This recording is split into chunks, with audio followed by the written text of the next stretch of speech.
جناب اسپیکر، مہنگائی کی وجہ سے لوگوں کی قوت خرید متاثر ہوئی ہے۔ تنخواہ طبقہ اس سے خاص طور پر متاثر ہوا ہے۔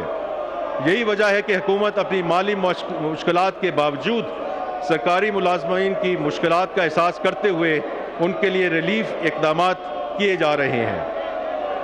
گریڈ 1 سے 16 گریڈ کے سرکاری ملازمین کی قوت خرید بہتر بنانے کے لیے تنخواہوں میں 25% اضافہ کیا جا رہا ہے۔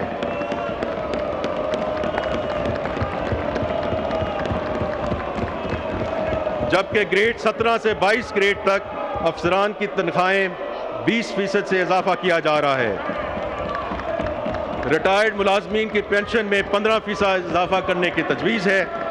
اسی طرح کم سے کم ماہانہ تنخواہ کو 32,000 روپے سے بڑھا کر 37,000 روپے رکھنے کی تجویز ہے۔ سبسکرائب کریں اور بیل دبائیں تاکہ کوئی خبر رہ نہ جائے۔